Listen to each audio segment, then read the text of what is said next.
My name is Niquelle LaTouche. I'm an artist and educator from East London, Hackney. I'm also from Dominica, and I am the head of Academy Breakin Convention.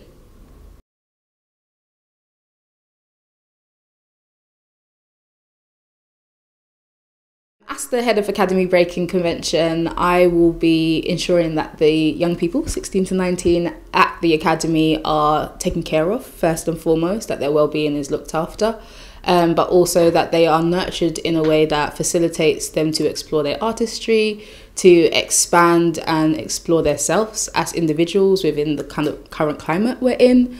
But also that they are supported in a way that allows them to fully expand their hip-hop experience and apply it to the theatre world, to be able to challenge and question the world currently, to be able to lead our future sector.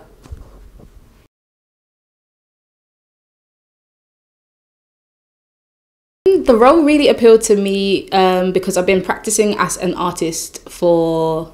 Well, really, I've been writing as poetry since I was about 14, but also I've been dancing hip hop since 2009, and I trained as a fine artist, so I've mixed a lot of the art forms in my artistic background, but I also in the education world had joined education since I was 17. I started in the supplementary schools for students that look like me and facilitated an environment that was building upon the 70s kind of supplementary movement to support students that were ostracized from the education system primarily, and then went into language schools because EAL is usually a barrier that exists, and we assume if English isn't your first language, there's a less than that exists there, which I don't believe. And then I went into primary schools to kind of make an informed decision. I kind of knew secondary was where I wanted to sit prior, but I wanted to kind of see how early intervention could exist for young people. So I went into primary schools and then qualified as a secondary educator with English as my specialism in 2019. I went to IOE to do my PGCE and then, worked within mainstream. Then I started working specifically with curriculum design and thinking about equalities and diversity work within curriculum, and then started working with AQA, the exam board, and have been involved in conversations to change their literature specification, which actually changed in 2023. So we've got 3 new texts and a whole new poetry anthology on the curriculum now, to open up pedagogy, but also facilitated courses for them to think about how we teach the texts that are currently on the curriculum, even if you didn't take these new texts, and how we could teach those same texts like Shakespeare or things like An Inspector Calls in a way that still opens up and values everybody in that space. And this role appealed because I've been using my practices as an artist and as an educator, and I feel like pedagogy across both really do support each other. I know half of my practice as an English teacher is a result of me as an artist and vice versa, and I think we don't often get chances to share practice, and the arts could easily support education and vice versa. And I don't actually think they're separate worlds, but there's not as many translators between the worlds. And I do think Academy Breakin Convention is a real space to facilitate the crossover between both.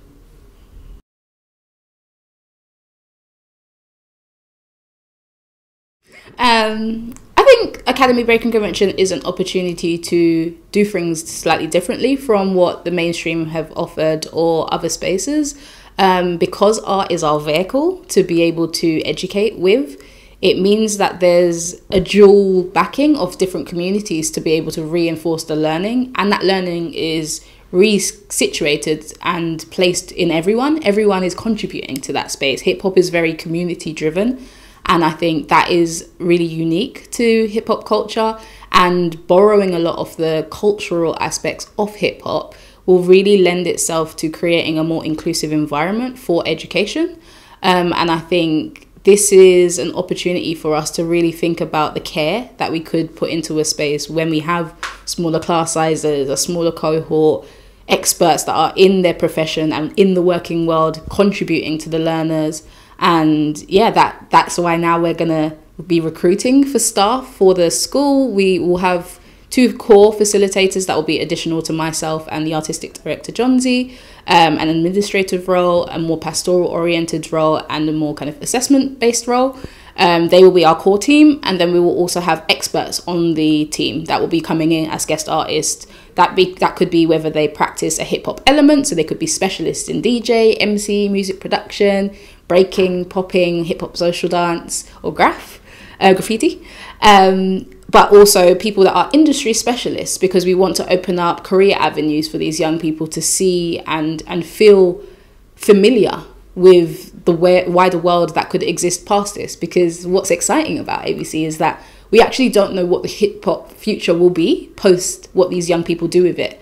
And this is an opportunity to open up new spaces for our industry through these young people.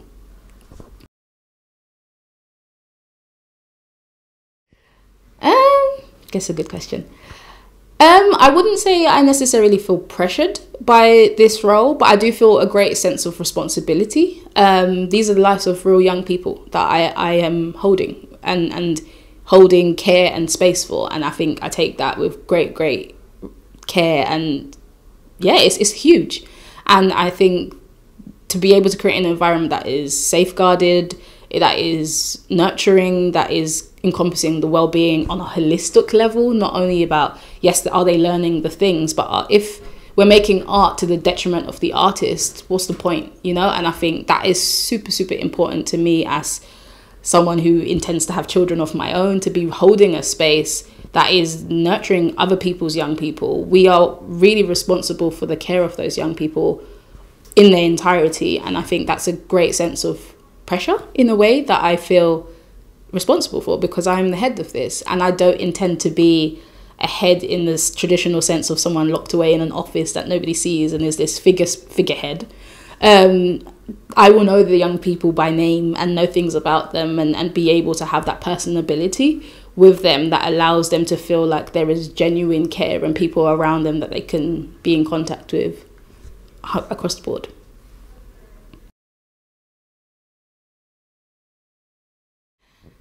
At 16, I would have been in my GCSE year, would have just done my first competition as a crew with a group called Eccentric. We would have just done Battle of the Boroughs United at Hackney Empire.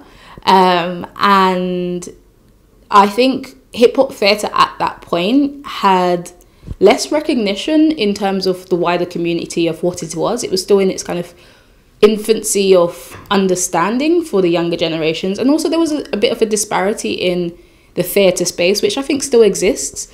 The theatre space has traditionally been a space that almost suggested it wasn't a space for all of us, and that is still ongoing work that needs to be done. Particularly in my work with Saddlers, I definitely intend to open up that space and making everybody feel like they're welcome here in this space, especially because we're going to have young people housed in Saddlers Wells.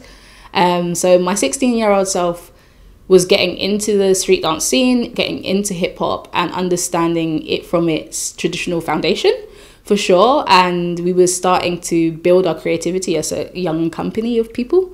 But I think hip hop theatre, I was very familiar with Boy Blue Entertainment, who I now actually dance for, at the time, and had watched them perform and seen how narrative had started to build into hip hop and how we could maybe use it in alternative ways. So that was my, I think, earliest exposure to hip hop theatre. But I think the potential of it continues to change. It's always in a state of flux, because it takes an innovation as we go, and we're creating new ideas of what it looks like as we go. So I think, yeah, that early exposure started to make me think about combining narrative with my dance at that time. So now, yeah, to see where it's gone and where it could go is super exciting. I think it's super significant for Saddlers Wells, one, to be moving to East London.